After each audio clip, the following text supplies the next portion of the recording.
Hello बच्चों, welcome to Bread Education. So this video is a part of lecture series on Mathematics 1 and this is our second lecture on complex number from Unit 3 Algebra. So ये lecture जो है आपका अगर देखा जाए तो civil engineering and electronics के लिए काफ़ी इंपॉर्टेंट है विद सब्जेक्ट कोड 2001101, राइट। तो फर्स्ट लेक्चर में हमने कुछ कवर किया था, बेसिक कॉम्प्लेक्स नंबर्स का कुछ प्रॉपर्टीज़ करा था, डेफिनेशन से स्टार्ट किया था, फिर real and imaginary part of complex number बताया था क्या होता है, अलजेब्रा ऑफ कॉम्प्लेक्स नंबर किया था, राइट। आज के इस लेक्चर में हम रिप्रेजेंटेशन ऑफ कॉम्प्लेक्स नंबर देखने वाले हैं। तो पहले स्टार्ट करेंगे कार्टेशियन रिप्रेजेंटेशन से एंड उसके बाद में conjugate of a complex number देखेंगे, मॉडुलस डिफाइन करेंगे, एम्पलीट्यूड डिफाइन करेंगे एंड देन उसके बाद में आपका पोलर फॉर्म आएगा, राइट। एंड पोलर फॉर्म के बाद में हम दोनों का कन्वर्जन देखेंगे एंड कुछ प्रॉब्लम्स करने वाले हैं। तो ये भी लेक्चर देखा जाए तो आपके लिए काफ़ी इंपॉर्टेंट है, यहाँ से क्वेश्चंस तो आते ही हैं। तो जैसा कि मैंने बताया आपको कि इस लेक्चर में हम कवर करने वाले हैं पहले Cartesian representation of a complex number and then conjugate and then modulus, कुछ क्वेश्चंस, उसके बाद में पोलर फॉर्म। तो स्टार्ट करते हैं कुछ प्रॉपर्टीज से जो कि आपको पहले भी पता है, ऑलरेडी ये चीज़ पता है, राइट। ये a प्लस बी का होल स्क्वायर जो आपने रियल में पढ़ा था उसी का एक्सटेंशन है कॉम्प्लेक्स में, राइट। तो Z1 Z2 और कॉम्प्लेक्स नंबर है दो, let Z1 Z2 be two complex number, कोई भी कॉम्प्लेक्स नंबर हो सकता है। देन बोला गया है कि Z1 प्लस Z2 का स्क्वायर जो होगा Z1 का स्क्वायर प्लस Z2 का स्क्वायर प्लस 2Z1 Z2 होगा। माइनस में भी सेम जो आप रियल में पढ़े थे वो होल्ड करेगा, माइनस 2Z1 Z2 होगा। Z1 प्लस Z2 का क्यूब, Z1 का cube plus 3Z1 square Z2 plus 3Z1 Z2 square plus Z2 cube, real के लिए भी यही होता था। सिमिलरली Z1 माइनस Z2 का cube and Z1 square minus Z2 का स्क्वायर। तो ये पांचों फार्मूला आपको पता है, राइट, ये प्रॉपर्टीज आपको पता है, लेकिन मैं यहाँ पे बता रहा हूँ इसलिए क्योंकि आपका यूज़ यहाँ पे करने के लिए मिल सकता है, आगे कुछ क्वेश्चंस मिल सकते हैं जिसमें आप इसका यूज़ कर सकते हो। इसे यूज़ अगर करना होगा तो कैसे करेंगे, जैसे मान लो कि 1 प्लस आई का मुझे स्क्वायर निकालना है तो कैसे निकालेंगे। 2 अगर होता, 2 का स्क्वायर 4 होता है आपको पता है, लेकिन 1 प्लस आई का स्क्वायर निकालना है तो कैसे करेंगे। तो पहले 1 का स्क्वायर फिर आई का स्क्वायर प्लस 2 इंटू 1 इंटू आई, यही करना है। तो 1 आई स्क्वायर माइनस 1 होता है प्लस 2 आई, तो बन जाएगा 2 आई। क्लियर है। क्यूब करना होगा तो क्यूब के लिए फॉर्मूला लगा देंगे। तो कोई भी दो कॉम्प्लेक्स नंबर है, मान लो कि 1 प्लस आई एक है और दूसरा है 1 प्लस 3 आई, राइट। इस दोनों का सम का मुझे स्क्वायर करना है तो क्या करेंगे। तो एक तो आपके पास में लॉजिक ये है कि 1 प्लस 1 कर दो 2 एंड 4 आई कर दो, वैसे कर सकते हो। अदरवाइज ऐसे भी कर सकते हो कि 1 प्लस आई का स्क्वायर निकाल दिया, फिर 1 प्लस 3 आई का स्क्वायर निकाल दिया, प्लस 2 इंटू 1 प्लस आई इंटू 1 प्लस 3 आई कर दिया। सेम ही है जो आपने रियल में पढ़ा था, बस यहाँ पे मल्टीप्लिकेशन चेंज होता है। मल्टीप्लिकेशन आपको रियल पार्ट को रियल पार्ट से, इमेजिनरी पार्ट को इमेजिनरी पार्ट से, दोनों का डिफरेंस आपका रियल पार्ट होगा मल्टीप्लिकेशन का, एंड देन आपको इमेजिनरी पार्ट के लिए मैंने जो बताए हुए हैं वही होगा। मतलब Z1 इंटू Z2 मैंने आपको पढ़ा रखा है पहले लेक्चर में मल्टीप्लिकेशन अलजेब्रा में, तो उसको आपको यहाँ पे यूज़ करना है, ठीक है। तो आई होप कि आपको ये चीज़ समझ में आया हो, नहीं भी आया होगा तो रियल के लिए आपको याद है तो बस ध्यान में रखना है कि रियल के लिए जो ट्रू होता है वो कॉम्प्लेक्स के लिए भी ट्रू होता है, ये वाला प्रॉपर्टीज, ठीक है। अभी हम कार्टेशियन रिप्रेजेंटेशन देखने वाले हैं क्या होता है। सो इसके लिए अगर आप कोऑर्डिनेट ज्योमेट्री का थोड़ा बहुत पार्ट क्लियर होगा आपको तो ये चीज़ समझने में काफ़ी इजी होने वाला है, राइट। जैसे कोऑर्डिनेट ज्योमेट्री में अगर देखा जाए तो ये इसको हम बोलते थे एक्स एक्सिस और इसको बोलते थे वाई एक्सिस, ठीक है ना। एक्स एक्सिस पर हमने रखा हुआ है, मान लो ये 1 है, ये तो 0 होगा, ये 2 है, ये 3 है, राइट। ये -1 है, ये -2 है, ये -3 है, सिमिलरली, राइट। इसको मैं रखता हूँ 1, ये 2, ये 3, इधर भी लेता हूँ -1 -2 और -3। तो मुझे अगर किसी भी नंबर को मतलब ट्यूपल्स के रिप्रेजेंट करना होता था, जैसे 1 2 का मीनिंग क्या होता था कि एक्स एक्सिस पे 1 यूनिट और वाई एक्सिस पे 2 यूनिट, ये वाला चीज़। 1 -2 करेंगे तो एक्स पे 1 और वाई पे -2, ये वाला चीज़। तो जैसे कोऑर्डिनेट ज्योमेट्री में अगर आपको कोऑर्डिनेट ज्योमेट्री का अलजेब्राइक प्रॉपर्टीज जो है ये वाला पार्ट अगर आपको पता है देन इसको समझने में काफ़ी ईजी होगा। तो कैसे रिप्रेजेंट करेंगे, इजी तो होगा, लेकिन कैसे, क्या है ये चीज़? तो जैसे देखो, अगर मैं कोई कॉम्प्लेक्स नंबर ले रहा हूँ, लेट जेड आपका ए प्लस आई बी कोई एनी कॉम्प्लेक्स नंबर है, तो इसको हम क्या करेंगे, तो जेड को हम इक्विवेलेंट मानेंगे किसके, ए बी के, इन कार्टेशियन प्लेन। तो जो कार्टेशियन प्लेन कोऑर्डिनेट ज्योमेट्री में पढ़े थे, उसमें अगर आप ए बी देख रहे हो ना, तो कॉम्प्लेक्स प्लेन में वो क्या है, ए प्लस आई बी है। जैसे 1 2 अगर देख रहे हो तो कॉम्प्लेक्स में किसको रिप्रेजेंट करेगा, 1 + 2i को रिप्रेजेंट करेगा। जैसे अगर हम रिप्रेजेंट करना चाह रहे हैं 1 + 2i को मुझे रिप्रेजेंट करना है, तो क्या करेंगे, तो एक्स एक्सिस के लिए ये क्या होगा, रियल एक्सिस होगा, और वाई एक्सिस को हम यहाँ पे बोलेंगे कि ये है आपका इमेजिनरी एक्सिस।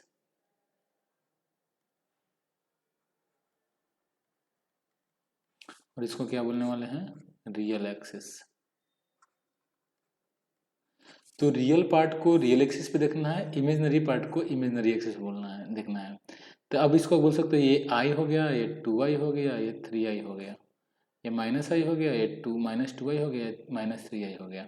तो मुझे अगर 1 + 2i को देखना है तो किसको देखना है, ये इक्विवेलेंट किसको होगा, 1 2 किस में भाई, कार्टेशियन प्लेन में। तो कैसे देखते हैं, यहाँ पे 1 है, यहाँ पे 2i है, तो ये वाला चीज़ हो जाएगा।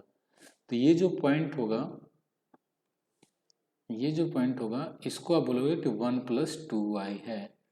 सिमिलरली अगर मुझे दिखाना हो 1 - 3i को, या फिर -1 - 3i को दिखाना है, तो -1 यहाँ पे है, -3i यहाँ पे है, तो ये वाला जो पॉइंट होगा, इसको हम क्या बोलेंगे, -1 - 3i। तो बेसिक सी बात है, कुछ नहीं करना है, अगर आपको कोऑर्डिनेट का पता है तो बस प्लॉट करना है, एंड वहाँ पे रियल लाइन को, मतलब एक्स एक्सिस को रियल एक्सिस बोलना है, और वाई एक्सिस को इमेजिनरी एक्सिस बोलना है। अब अगर आपको a + ib कोई कॉम्प्लेक्स नंबर है, इसका रिप्रेजेंटेशन देखना है, तो आप बस ए बी का रिप्रेजेंटेशन देख दो कहाँ पे है, वही आपका होगा। ठीक है, यही आपका कार्टेशियन रिप्रेजेंटेशन है कॉम्प्लेक्स नंबर का। पोलर थोड़ा सा ट्रिकी है, वो थोड़ा कॉन्सेप्चुअल है, ये भी कॉन्सेप्चुअल है। इनफैक्ट अगर आप देखोगे ना, तो इसको मैं बोल रहा हूँ ना, कार्टेशियन प्लेन जो है r×r, राइट ना, ये r है, ये भी r है, r×r जिसको हम बोलते हैं r2, और ये है कॉम्प्लेक्स नंबर, कॉम्प्लेक्स प्लेन, इसको बोलते हैं हम आर्गन प्लेन। क्या बोलेंगे, जब कॉम्प्लेक्स लगा दिया तो आर्गन प्लेन हो जाएगा। तो आर्गन प्लेन अगर देखा जाए तो अल्जेब्राइकली आइसोमॉर्फिक होता है कार्टेशियन प्लेन का। तो ये आपका इक्विवेलेंट है, या फिर आइसोमॉर्फिक इक्विवेलेंस है, किसके है भाई, आर्गन प्लेन। इसको हम बोलते हैं रियल में, और ये है कॉम्प्लेक्स में। तो ये अल्जेब्राइकली, इसका अल्जेब्राइक प्रॉपर्टीज देखा जाए तो सेम ही होता है लगभग, तो अल्जेब्राइकली दोनों सेम ही है। इसमें अगर कुछ आप अलजेब्रा कर रहे हो, तो आपका ये अलजेब्रा यहाँ भी वैलिड होगा, यहाँ भी वो अलजेब्रा काम कर देगा। ठीक है, जैसे आप सोचो कि दो ए प्लस, सॉरी ये चीज़ बोलना चाह रहा हूँ, एक ए बी है और एक सी डी है, ये दोनों पॉइंट को अगर आप ऐड करना चाह रहे हो तो ऐसे ऐड कर दोगे, ए को सी के साथ है और बी को डी के साथ। सिमिलरली जैसे a + bi है और c + di है, इसको ऐड कैसे करोगे, a को c के साथ और b को d के साथ। तो आप यहाँ से अनुमान लगा सकते हो, और ये अपने आप को कन्विंस कर सकते हो कि ये दोनों को का अगर देखा जाए तो अलजेब्राइक प्रॉपर्टी सेम ही होगा, तो रिप्रेजेंटेशन भी दोनों का सेम ही होने वाला है। आगे की बात हम जो करेंगे मॉडुलस और कॉन्जुगेट वगैरह की, वहाँ पे आपको एक चीज़ डिफाइन करना पड़ेगा। मतलब क्या है कि देखने में दोनों सेम है, उसके जो मेंबर्स हैं इसके मेंबर्स के जैसे ही दिखेंगे, ठीक है ना, प्रॉपर्टी सेम होगा, लेकिन नाम चेंज हो सकता है। यहाँ पे जो मॉडुलस बोल रहा हूँ वहाँ पे डिस्टेंस होता था, राइट। यहाँ पे जो मैं कंजुगेट बोलने वाला हूँ वहाँ पे क्या होता था, रिफ्लेक्शन होता था अराउंड, या फिर mirror image around x axis. ठीक है ना, ये सब बातें यहाँ पे भी आएगी, लेकिन नाम अलग होगा। क्लियर है, जैसे मैं बोल रहा हूँ conjugate of a complex number क्या होगा। सो कोई कॉम्प्लेक्स नंबर ले लिया, लेट जेड, हमने a + i भी ले लिया, इसका कंजुगेट क्या होगा, okay, B any complex number.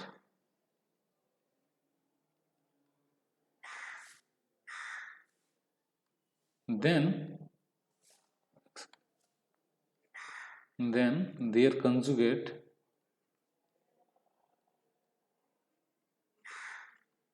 is defined as z बार से नोटेशन है ये a माइनस आई बी, तो i को आपको माइनस आई से रिप्लेस कर देना है। ये इसका एक्चुअली देखा जाए तो कंजुगेट होता है। ज्योमेट्रिकली देखोगे तो क्या होने वाला है, ये आपका आर्गन प्लेन है, ये मान लो ये है और ये आई बी है, तो इस पॉइंट को आप बोलोगे कि a प्लस आई बी, और यही अगर आप a माइनस आई बी देखने वाले हो तो आई बी यहाँ पे है तो माइनस आई बी यहाँ पे होगा, तो a माइनस आई बी ये बनेगा। तो इनफैक्ट क्या है ये, अगर मैंने रियल एक्सिस पे मिरर रख दिया तो इसका मिरर इमेज ही तो है a माइनस आई बी, है कि नहीं। तो यू कैन से ना कि जो कंजुगेट था कॉम्प्लेक्स नंबर में, जो कंजुगेट है, कलर चेंज कर देते हैं, कॉम्प्लेक्स नंबर में जो कंजुगेट है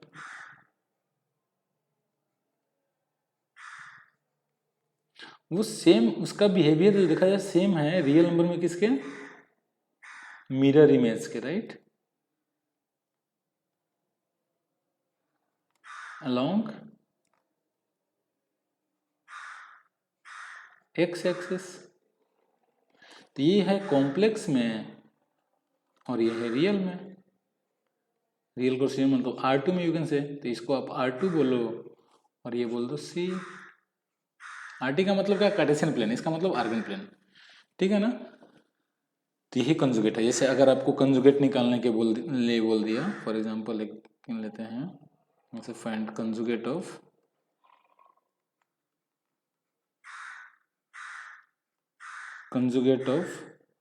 टू माइनस थ्री आई, क्या होगा, जेड को अगर मैंने 2 माइनस 3 बोला तो इसका कंजुगेट क्या होगा, जेड बाई होना चाहिए। तो अगर माइनस 3 है तो क्या हो जाएगा, प्लस 3 हो जाएगा, ठीक है। अच्छा, कंजुगेट ऑफ आई क्या होगा, तो आई क्या है एक्चुअली, जेड को देखा जाए तो 0 प्लस आई है, तो ये क्या होना चाहिए, जेड बार 0 माइनस आई होना चाहिए, है कि नहीं।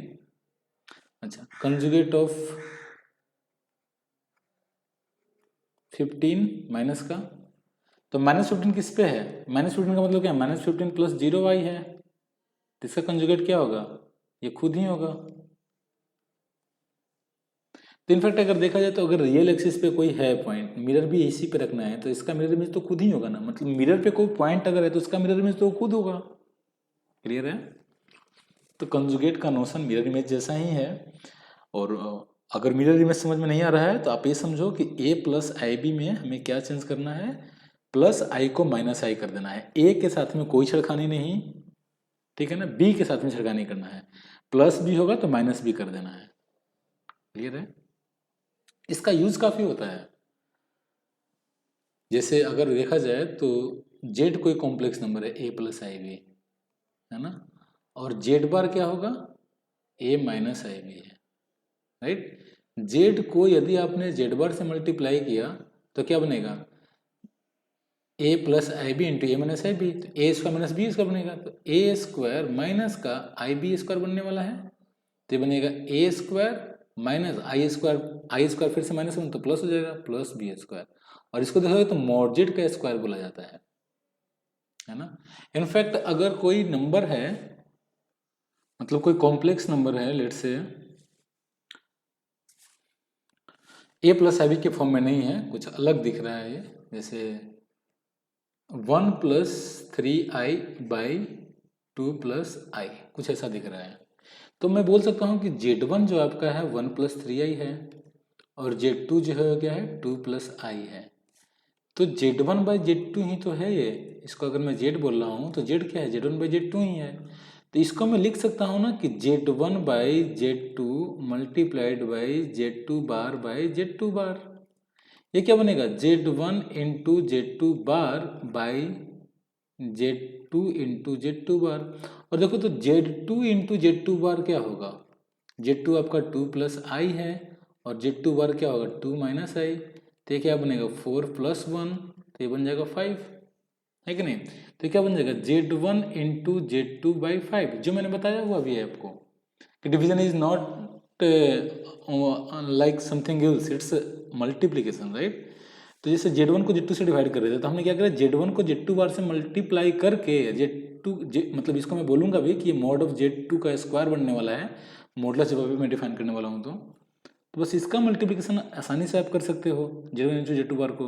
ये क्लियरली दिख रहा है कि Z2 बार क्या है यहाँ पे 1 + 3i Z1 है, Z2 बार बनेगा 2 - i अपॉन में 5, और इसका मल्टीप्लिकेशन क्या होगा, 1 को 2 के साथ में 2 करो, 3i को -i के साथ में, क्योंकि मैंने बोला है कि जब भी दो कॉम्प्लेक्स नंबर का मल्टीप्लिकेशन करोगे तो उसका डिफिनेशन कुछ अलग होता है। रियल को रियल के साथ में मल्टीप्लाई करना है, इमेजनरी पार्ट को इमेजनरी पार्ट के साथ में मल्टीप्लाई करना है with separate minus sign, right.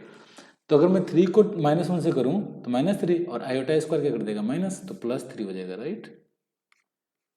And plus आई लो, 3 को 2 से तो 6 एंड 1 को -1 से तो माइनस अपॉन में 5, तो क्या बनने वाला है 5 और प्लस 5i बाई 5, देखा कि 1 + i है, राइट।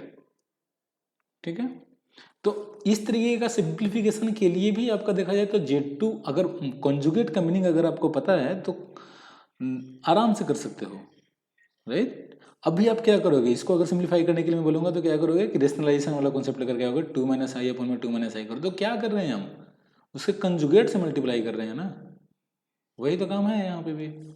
ठीक है, तो कंजुगेट इंपॉर्टेंट है, कंजुगेट का मीनिंग आपको बस इतना रखना है कि मिरर इमेज देख रहे हैं, अगर मैंने रियल एक्सिस पे पॉइंट मिरर रखा है तो उसका मिरर इमेज क्या होने वाला है, ये मीनिंग है। और उसकी अगर डेफिनेशन देखना है तो डेफिनेशन बस यही है कि जेड अगर कोई a+ib नंबर है, जेड अगर कोई आपका a+ib है तो जेड बार क्या होने वाला है a - ib होगा। मॉडुलस डिफाइन कर लेते हैं, उसके बाद में इसके ऊपर में कुछ प्रॉपर्टीज है उस पर हम आएंगे। Modulus of a complex number क्या होता है, जैसे नोटेशन तो हम देख लिए हैं, रिप्रेजेंटेशन अगर देखा जाए तो कॉम्प्लेक्स नंबर का अपने को पता है, क्या पता है भाई कि 1 सेकेंड, इसको हम बोलेंगे इमेजिनरी एक्सिस, इसको बोलेंगे रियल एक्सिस। ये अपना रियल एक्सिस है और इसको इमेजिनरी एक्सिस बोलते हैं, राइट। ये पूरे को हम क्या बोलते हैं आर्गेंट प्लेन। तो जैसे इस प्लेन में कोई कॉम्प्लेक्स नंबर ले रहे हैं, राइट, a+i भी कोई कॉम्प्लेक्स नंबर ले रहे हैं, तो इसका क्या पूछना है मोड, इसका मॉडुलस क्या होगा। जैसे z कोई कॉम्प्लेक्स नंबर है a+ib,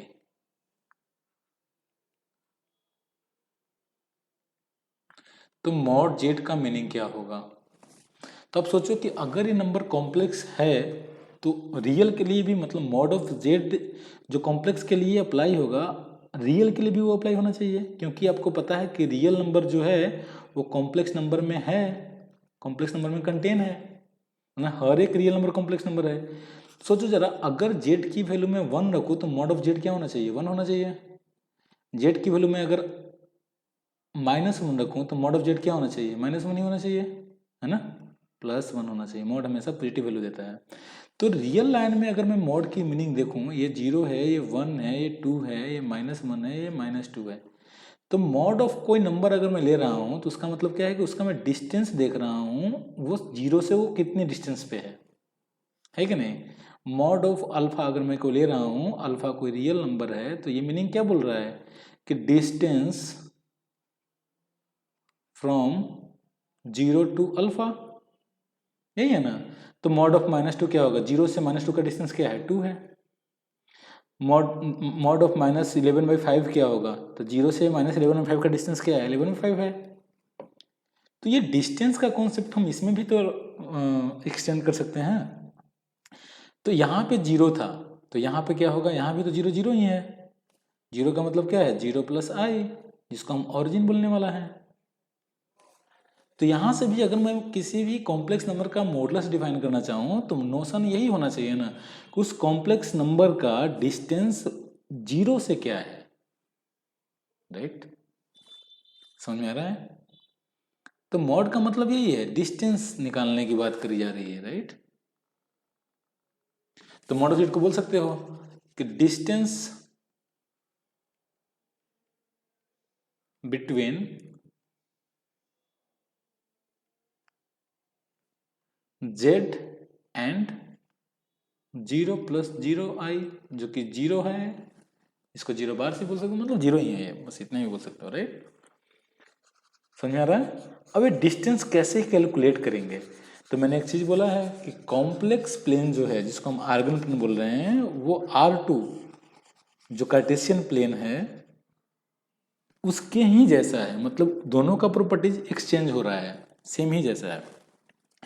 तो जैसे जेड कोई कॉम्प्लेक्स नंबर है तो z a plus I B है, इसको हम कैसे देख सकते हैं, अगर मैं कार्टेशियन प्लेन में देखना चाहूँ तो ए बी जैसा, एंड इसको मैं कैसे देख सकता हूँ 0 0 जैसा। अब मुझे क्या करना है, चलिए पी पॉइंट मान लेते हैं, लेट पी जो कि आपको ए प्लस आई बी है denotes Z in Argand plane and O जो कि 0 प्लस 0 आई है डिनोट्स ऑरिजिन और 0 इन आर्गन प्लेन। तो मॉड ऑफ जेड का मीनिंग क्या होगा, डिस्टेंस ओपी, ओपी का जो डिस्टेंस होने वाला है वही होगा। तो ओपी का डिस्टेंस तो आप डिस्टेंस फॉर्मूला से निकाल सकते हो, वह पढ़ के आए हो, क्या होता है 0 माइनस ए का whole square, right, plus 0 minus b का होल स्क्वायर। तो ये क्या बनेगा ए स्क्वायर और प्लस बी स्क्वायर। तो मॉड जेड अगर देखा जाए तो क्या मिल रहा है आपका a square plus B square. तो ए क्या है, actually real part of z है ना, रियल पार्ट ऑफ जेड का square plus imaginary part of z का स्क्वायर। तो किसी भी कॉम्प्लेक्स नंबर का अगर आपको मॉडुलस निकालना है, कोई भी कॉम्प्लेक्स नंबर है तो उसका मॉडुलस के लिए आपको क्या करना है, रियल पार्ट का स्क्वायर निकालना है, इमेजिनरी पार्ट का स्क्वायर निकालना है, एंड दोनों का सम कर देना है। जैसे जेड मैंने ले लिया 1 प्लस 5i, ठीक है, तो what is mod of Z, तो मॉड ऑफ जेड क्या होने वाला है स्क्वायर रूट ऑफ 1 प्लस 5 का स्क्वायर, क्या होने वाला 1 का स्क्वायर प्लस 5 का स्क्वायर, तो 1 का स्क्वायर 1, 5 का स्क्वायर 25, तो क्या मिलेगा 26। क्लियर है। अब देखो ये भी चीज बता रहा है कि मॉड जेड का स्क्वायर क्या होगा ए स्क्वायर प्लस बी स्क्वायर, और यही तुम्हें पहले बता रहा था जेड इंटू जेड बार।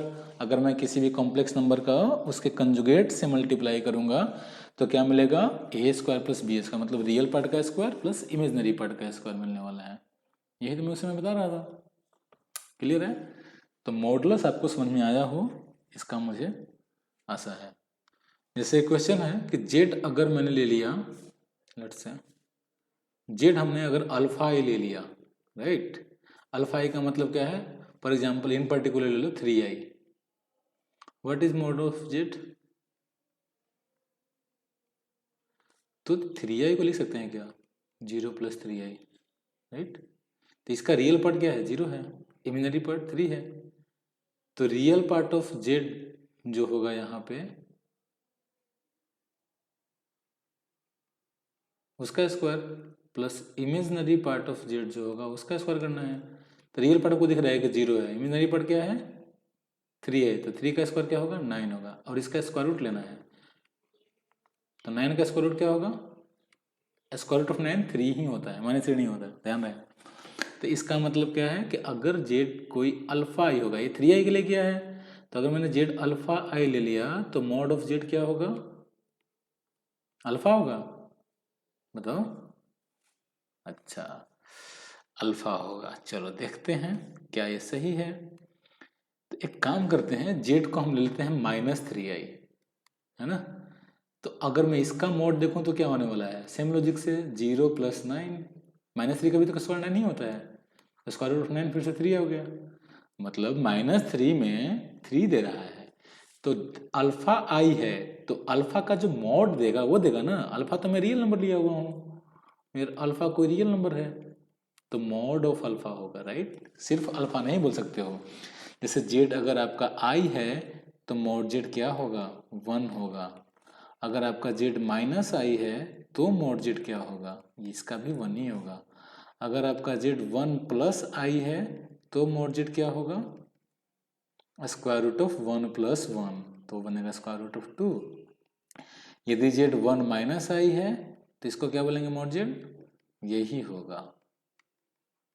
तो ये भी चीज देख सकते हो ना कि अगर z a plus I B है, राइट, तो इसका मोड हमें पता है कि square root of A square plus B square होगा। तो जेड बार का क्या होगा, मोड ऑफ जेड बार क्या होने वाला है, इसका भी तो square root of A square plus B square ही होगा। तो ये बता रहा है कि मोड ऑफ जेड देखा जाए तो और मोड ऑफ जेड बार देखा जाए तो सेम ही है।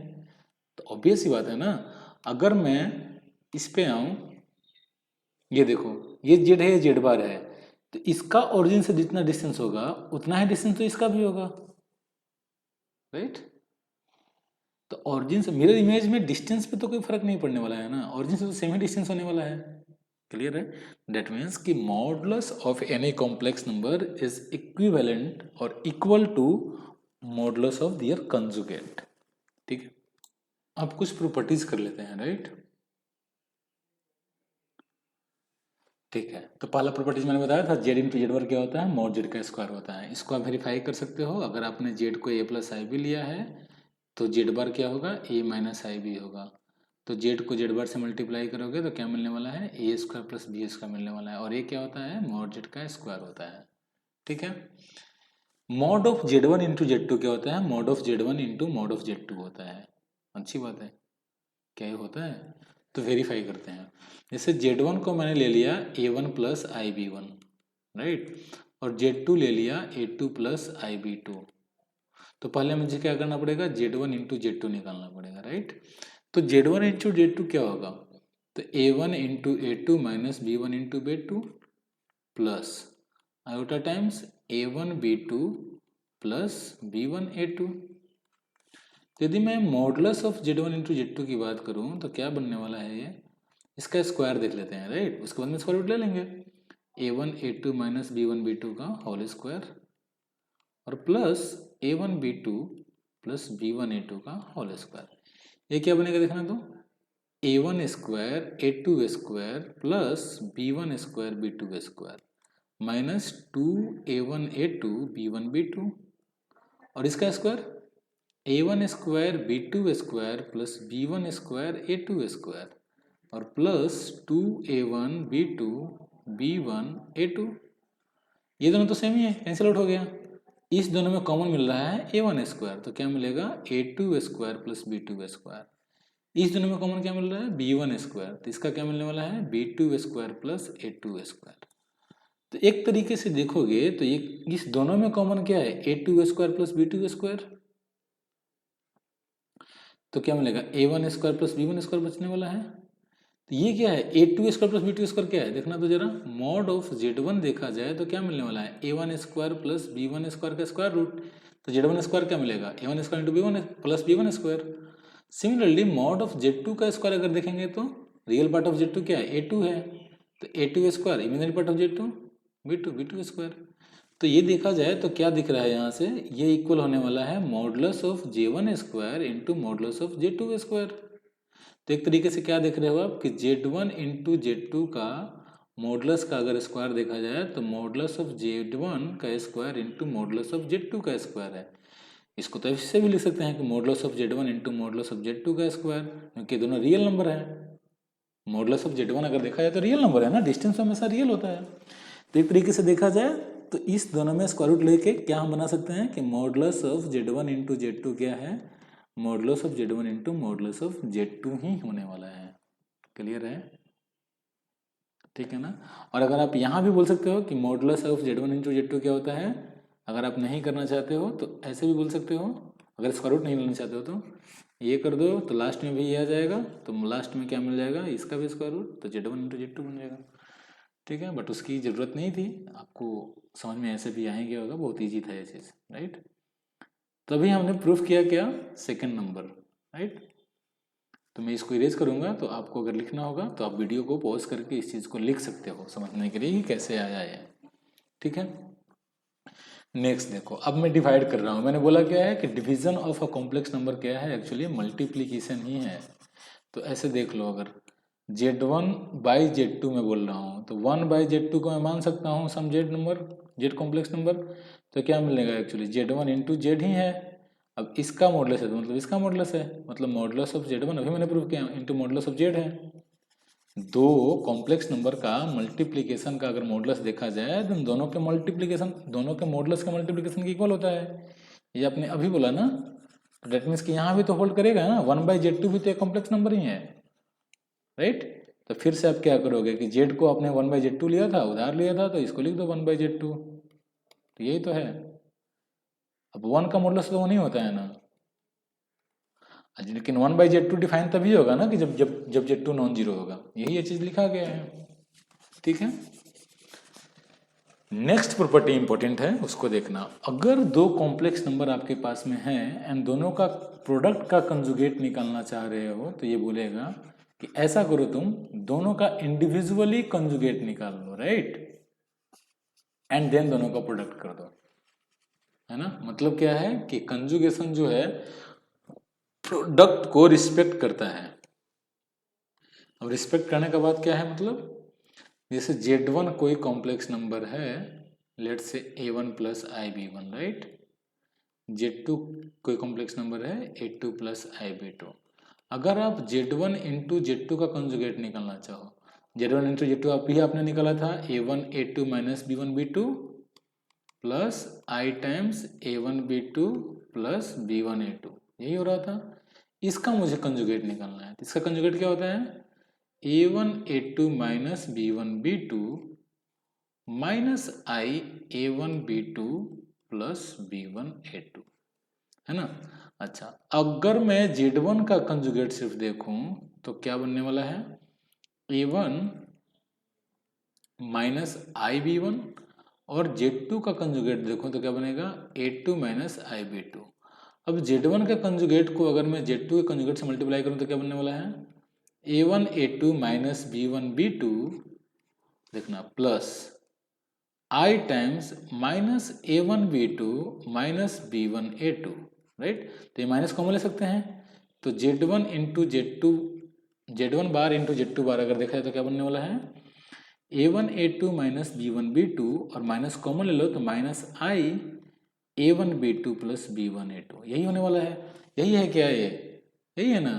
तो मतलब क्या है कि Z1 Z2 का प्रोडक्ट का कंजुगेट देखा जाए देन दोनों का इंडिविजुअल कंजुगेट के प्रोडक्ट के भी इक्वल होगा, ठीक है। नेक्स्ट आपका प्लस माइनस है, इसको भी वेरीफाई कर सकते हो आप, ये भी इजी है। तो इसके लिए देखो, प्लस के लिए मैं बोल रहा हूँ, प्लस के लिए मैं दिखा दे रहा हूँ, माइनस के लिए आप ट्राई करना, हो जाएगा, ऐसा बात नहीं है। Z1 प्लस Z2 देखेंगे तो क्या होगा, A1 plus B2 plus I times B1 plus A1 plus A2 not B2, B1 plus B2, right. तो अगर मैं इसका कंजुगेट लूँ, मतलब इसका कंजुगेट, तो क्या बनने वाला है, A1 plus A2 plus I क्या हो जाएगा, माइनस I। इसको मैं ऐसे लिख सकता हूँ क्या कि A1 minus IB1 plus A2 minus IB2, यही तो है ये। बट ये क्या था, Z1 का कंजुगेट था, और ये क्या है, Z2 का कंजुगेट है, ठीक है। तो कंजुगेट ऑफ दो कॉम्प्लेक्स नंबर का अगर सम देखोगे देन दोनों का इंडिविजुअल कंजुगेट का सम के इक्वल होगा। सिमिलरली सब्ट्रैक्शन, तो कंजुगेशन प्लस को भी, माइनस को भी, मल्टीप्लिकेशन को भी रिस्पेक्ट करता है। इनफैक्ट डिवीजन को भी रिस्पेक्ट करता है। मल्टीप्लिकेशन को अगर रिस्पेक्ट कर रहा है देन डिवीजन को भी करेगा। तो Z2 नॉन जीरो होना चाहिए डिवीजन के लिए, राइट, मॉड ऑफ Z2, ठीक है ना, क्योंकि मॉड की बात हो रही है। अच्छा, अब सोचो कि Z कोई कॉम्प्लेक्स नंबर है, राइट, Z कोई कॉम्प्लेक्स नंबर है A प्लस IB, साथ में क्या बोल दिया है कि इसका मॉड जो है ना एंड जीरो है, तो Z के बारे में क्या बोल सकते हो, Z क्या होगा, मॉड जीरो का मतलब क्या है कि उसका ऑरिजिन से डिस्टेंस जीरो है। तो ऑरिजिन से डिस्टेंस तो सिर्फ ऑरिजिन का ही जीरो है ना, तो क्लियरली पता चलेगा कि Z जो होगा 0 प्लस 0y होगा, तो मतलब Z जीरो ही हो गया, है ना। तो अगर Z जीरो लिखो या फिर मॉड Z जीरो लिखो, बात दोनों सेम ही है, ठीक है। इसको अलजेब्राइकली भी प्रूफ कर सकते हो। अभी आपने ज्योमेट्रिकली देखा कि ऑरिजिन से ऑरिजिन का ही डिस्टेंस सिर्फ जीरो हो सकता है, इसलिए मॉड Z अगर जीरो है तो Z को जीरो ही होना पड़ेगा। अदरवाइज क्या करोगे, मॉड Z जीरो है मतलब A square plus B square zero होगा। अब दो रियल नंबर का स्क्वायर का सम जीरो कब होगा, जब दोनों जीरो होगा, तो ए भी 0 और बी भी 0, यहाँ से प्रूव भी कर सकते हो आप। ठीक है, आई होप कि आपको ये सारी प्रॉपर्टी समझ में आई हो। अभी हम आर्गुमेंट डिफाइन करने वाले हैं, क्योंकि अभी कुछ क्वेश्चंस करेंगे लेकिन उसके पहले आर्गुमेंट का नोशन दे देते हैं, क्योंकि नेक्स्ट क्लास में मैं पोलर फॉर्म बताऊंगा तो आर्गुमेंट काफ़ी इंपॉर्टेंट होने वाला है। तो argument of a complex number क्या होता है? जैसे अगर कोई कॉम्प्लेक्स नंबर का नोटेशन देखें या फिर रिप्रेजेंटेशन देखें कार्टेशियन फॉर्म में, तो कुछ यहाँ पे a + ib है। हर एक कॉम्प्लेक्स नंबर के लिए ऐसा कुछ देख सकते हैं, या तो फर्स्ट क्वाड्रेंट में होगा, या फिर सेकंड क्वाड्रेंट में होगा, या फिर थर्ड में होगा, या फिर फोर्थ में होगा। इसमें फर्स्ट का मतलब क्या है? दोनों पॉजिटिव होगा। इसमें x नेगेटिव y पॉजिटिव, इसमें दोनों नेगेटिव, और इसमें x नेगेटिव, x पॉजिटिव और y नेगेटिव, राइट? यही होने वाला है। तो इस क्वाड्रेंट में है, तो ये जो दिख रहा है आपको ओरिजिन से इस पॉइंट को ज्वाइन करने वाला लाइन जो है, ये कुछ एंगल बना रहा है थीटा, राइट? इसी को हम बोलते हैं एम्पलीट्यूड। अगर यहाँ पे मैं बात करूँ तो यहाँ पे एक अलग एंगल बन रहा है, और वो एंगल क्या है देखा जाए तो ये वाला, राइट? इसको हम एम्पलीट्यूड बोलने वाले हैं।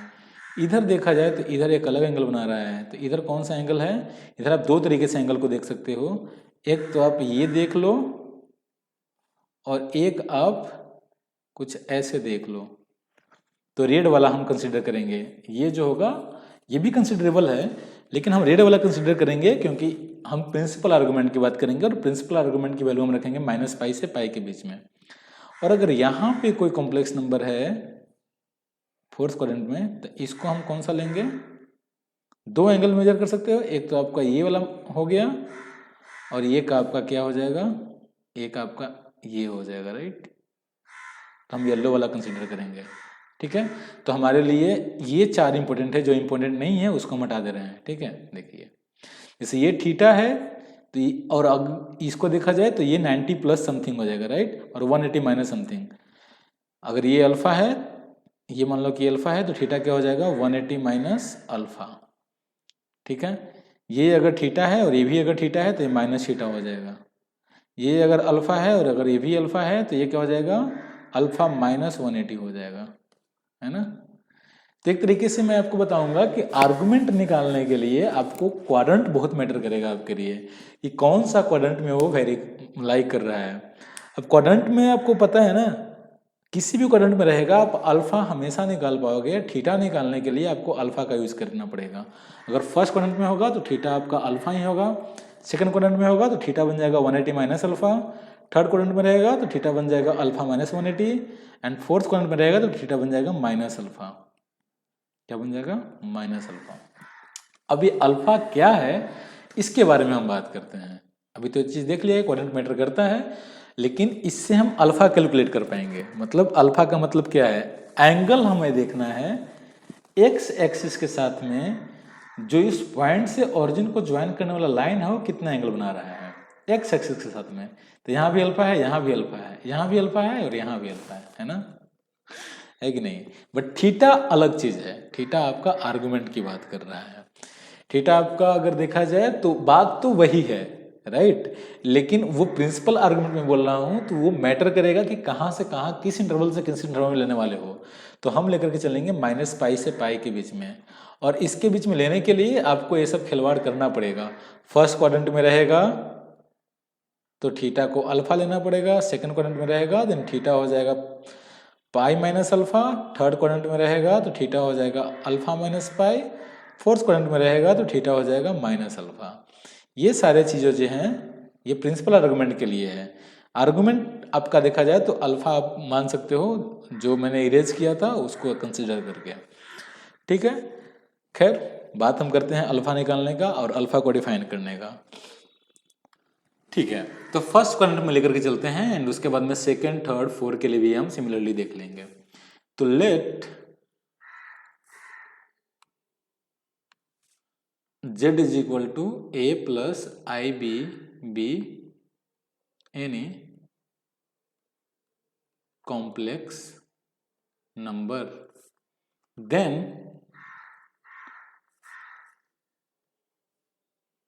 line joining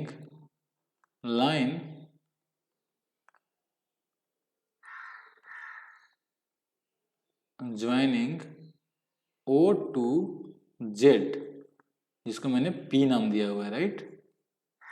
जेड ही रखते हैं, O to z makes an angle alpha with positive x axis, है ना। अल्फा क्या है, पॉजिटिव एक्स एक्सिस के साथ में कोई एक एंगल बनाएगा या फिर विद एक्स एक्सिस रखते हैं, कोई दिक्कत नहीं है, विद एक्स एक्सिस। जब मैं देख रहा हूं तो पॉजिटिव में भी मान सकते हो आप, मतलब जब मैं इस क्वाड्रेंट में आऊंगा ना तो ये पॉजिटिव मैटर नहीं करेगा, ये वाला अल्फा आ जाएगा, राइट। तो इसलिए मैं बोल रहा हूँ कि एक्स एक्सिस ही रहने देते हैं, ठीक है। Okay, then argument of z क्या होगा, जिसको हम डिफाइन करने वाले हैं, ठीक है। तो अब देखो इस केस में अगर देखा जाए तो आर्गुमेंट ऑफ जेड तो अल्फा ही रहने वाला है, बट अल्फा का अगर मेजर देखोगे तो कैसे निकालोगे आप। ये जो डिस्टेंस होगा इसको मान लो कि ये मैंने ले लिया ए, ठीक है। ये जो डिस्टेंस है ओ ए है वो तो ए ही रहेगा और ये डिस्टेंस बी रहेगा। इनफैक्ट डिस्टेंस हमेशा पॉजिटिव रहता है। मॉड में इसलिए लगा रहा हूँ क्योंकि जब मैं इस पे आऊंगा ना, सेकंड क्वाड्रेंट में आऊंगा ना, तो मॉड ए काम कर देगा, एक ही रिजल्ट काम कर देगा, राइट। तो अगर मैं अल्फा की बात करूं तो tan अल्फा क्या होने वाला है, देखो तो mod b by mod a होने वाला है क्या। तो अल्फा क्या होगा, tan inverse mod b by mod a, और ये हर एक क्वाड्रेंट में होगा। हर एक क्वाड्रेंट में tan अल्फा जो होगा हमेशा सेम ही होगा किसी भी कॉम्प्लेक्स नंबर के लिए। अगर मैं इसकी बात करूंगा तो यहां पे आपको कौन सा लेना है, ये अल्फा रहेगा, राइट। अब आपके लिए मॉड ए ये वाला चीज है और मॉड बी ये वाला चीज है, बट प्रिंसिपल और आर्गुमेंट की मैं बात करूंगा तो आर्गुमेंट ये नहीं होगा, आर्गुमेंट हमेशा पॉजिटिव डायरेक्शन में ही होगा, ठीक है, राइट। तो आर्गुमेंट के लिए क्या करेंगे, ये पूरा 180 है, 180 माइनस अल्फा कर देंगे तो हो जाएगा ना अल्फा थीटा, ये आपका आर्गुमेंट रहेगा। सिमिलरली अगर आप थर्ड क्वाड्रेंट में आओगे तो देखो तो थर्ड क्वाड्रेंट में यहां पे कोई पॉइंट है तो ये एक्स एक्सिस के साथ में ये वाला एंगल बना रहा है, राइट। लेकिन मैं इसको कंसीडर करने वाला हूं, तो अगर ये आपको अल्फा है तो ये कितना है, ये अल्फा माइनस पाई है। इधर मैं अगर देखूंगा ये क्या होगा, ये एंगल अगर निकाल देंगे तो इसका नेगेटिव ही होगा। तो ये अल्फा है, ये पूरा 180 है, तो अल्फा जो होगा ये मान लो बीटा है, तो 180 माइनस बीटा है, तो बीटा क्या होने वाला है 180 माइनस अल्फा, राइट। तो ये आपका जो है ये 180 माइनस अल्फा, तो ये क्या हो जाएगा इसका नेगेटिव, तो अल्फा माइनस 180। खैर इतना ध्यान नहीं रखना है, आगे चीजें याद करने वाला है तो ज्यादा तुम कंफ्यूज हो जाओगे, तो इस पर ध्यान नहीं देना है ज्यादा, ठीक है। तो हम हर केस में क्या करेंगे, अल्फा निकालेंगे, राइट। जब अल्फा निकल गया तो अब आप थीटा निकाल सकते हो, राइट। तो मैं आगे लिखने वाला हूं, let theta be the angle in positive direction of x axis, right ना, विथ line joining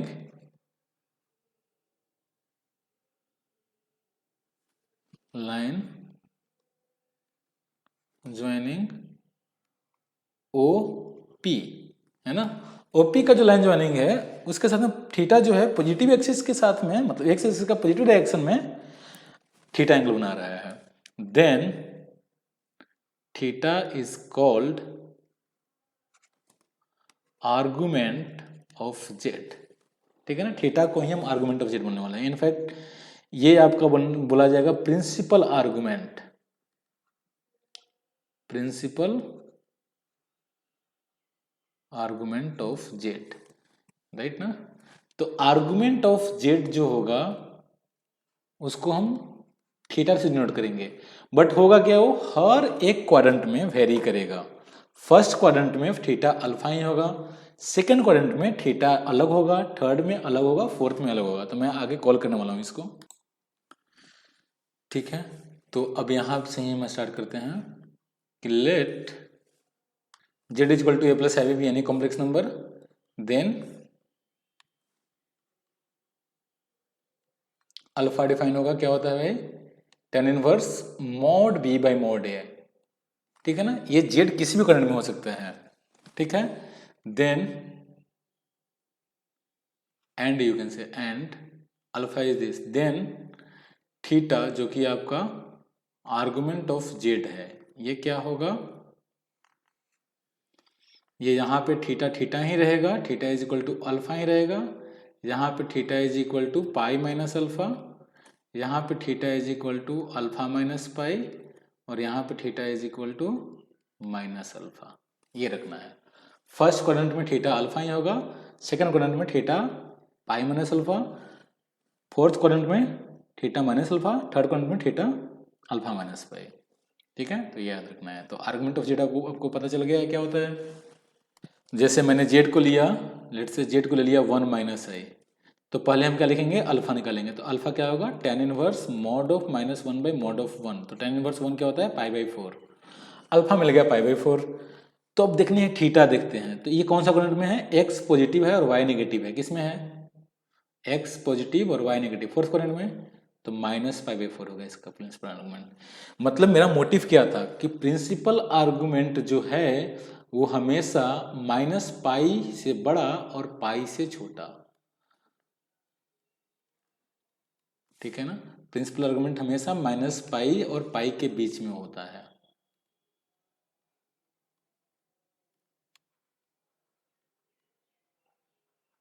अब आर्गुमेंट में अगर देखा जाए तो बस एंगल ही बोल रहा है ना, तो अगर मैं ये आर्गुमेंट देखूं, कोई भी आर्गुमेंट, जनरल आर्गुमेंट, तो क्या होगा, थीटा या फिर 2n pi plus minus theta you can से, ठीक है ना। ये हमेशा ये आर्गुमेंट होगा। आर्गुमेंट और प्रिंसिपल आर्गुमेंट में डिफरेंस है, तो ये कोई भी आर्गुमेंट बोल सकते हो आप, लेकिन प्रिंसिपल के लिए आपको माइनस पाई से पाई के बीच में रखना है, इसलिए ये काम हमने किया, ठीक है। चलो इस पे हम क्वेश्चंस करेंगे तो ज़्यादा समझ में आएगा। आर्गुमेंट को हम एम्पलीट्यूड भी बोलते हैं, ये भी ध्यान में रखना है। अब कुछ क्वेश्चंस करते हैं, नेक्स्ट क्लास में भी हम इस चीज़ को डिस्कस करेंगे। कुछ क्वेश्चंस करते हैं पहले क्वेश्चन क्या है, मल्टीप्लिकेटिव इनवर्स निकालना है 2 + 3i का।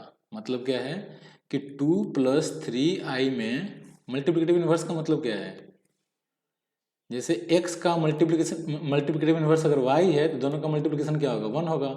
जैसे मान लो कि z आपका 2 + 3i है ना, और z प्राइम जो है, राइट, इसका मल्टीप्लिकेटिव इनवर्स है, लेट से a + ib, तो z इंटू जेड प्राइम क्या होना चाहिए, 1 होना चाहिए।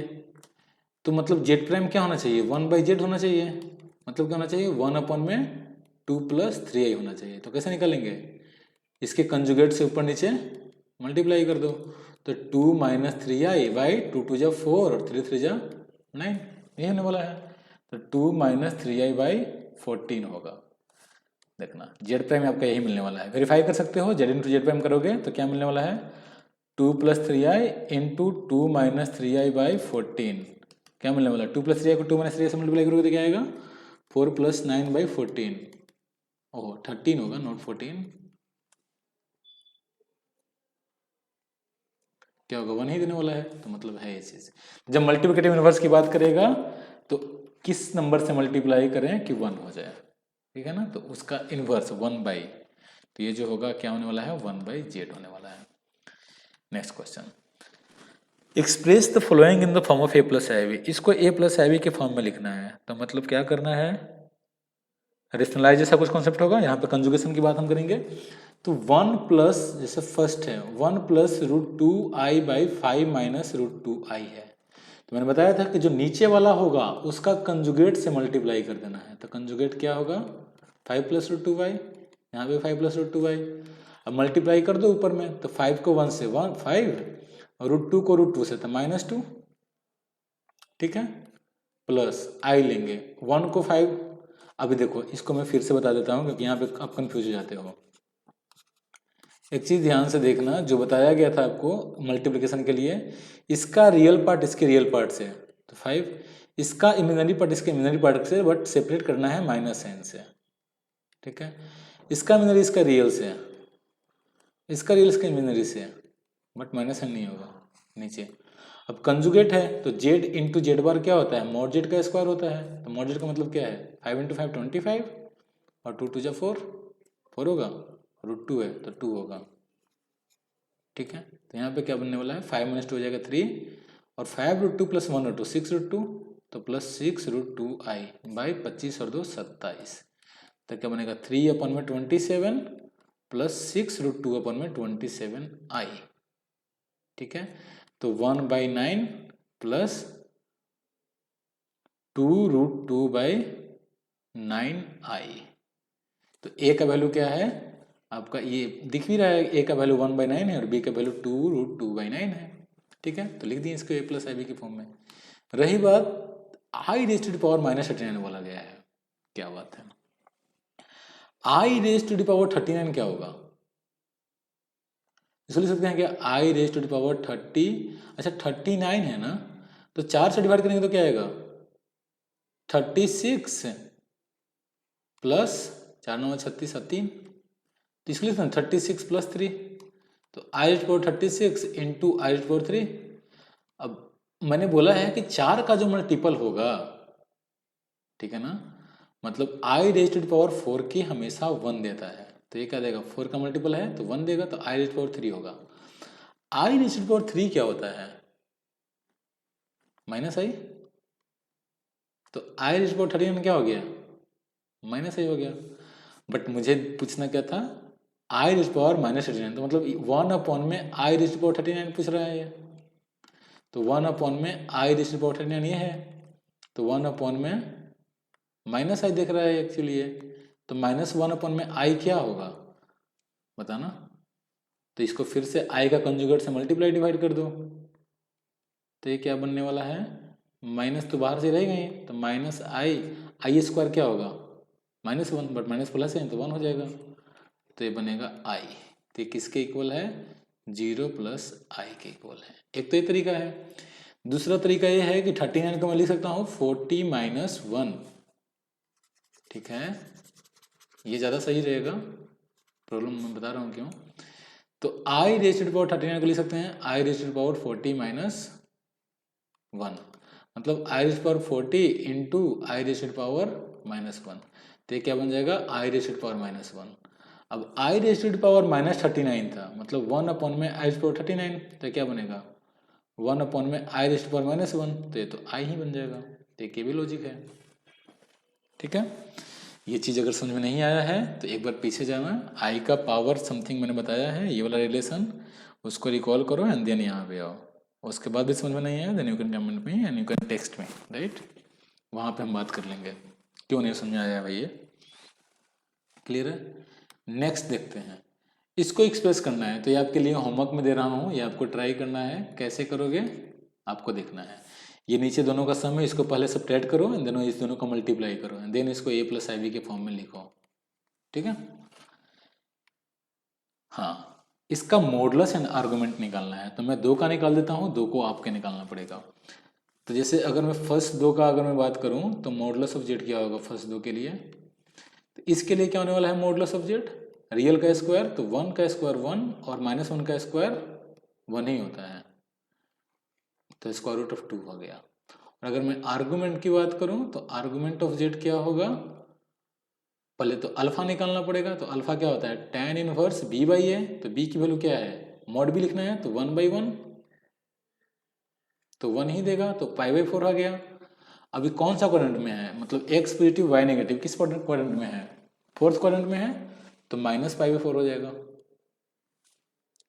इसकी बात करना है तो मॉड ऑफ जेड तो सेम ही रहने वाला है √2 ही, बट आर्गुमेंट क्या होगा, देखो कौन सा क्वाड्रेंट में है, x नेगेटिव और y पॉजिटिव सेकंड क्वाड्रेंट में है, तो सेकंड क्वाड्रेंट में क्या करते हैं पाई माइनस अल्फा, तो पाई माइनस π/4, अल्फा तो यही था ना 3π/4 हो गया। इसके लिए आपको सेम लॉजिक से काम करना है, ये आपके लिए होमवर्क है, ठीक है। ये आपको कौन सा क्वाड्रेंट में होगा, -√3 + i, मतलब x नेगेटिव और y positive, x negative y positive किस में होगा, सेकंड क्वाड्रेंट में। नेक्स्ट क्या है, x नेगेटिव और y भी नेगेटिव, कौन सा क्वाड्रेंट में होगा, थर्ड क्वाड्रेंट में, तो इसमें भी सेम काम करना है। इसमें अल्फा निकाल लेना है, अल्फा निकालने के बाद में सेकंड क्वाड्रेंट में क्या होता है पाई माइनस अल्फा, थर्ड क्वाड्रेंट में क्या होगा अल्फा माइनस पाई,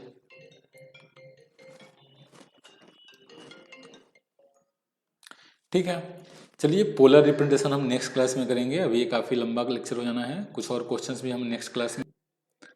ठीक है, तो आज के लिए हम इतना ही रखते हैं। ठीक है, ऑलराइट, सो थैंक यू।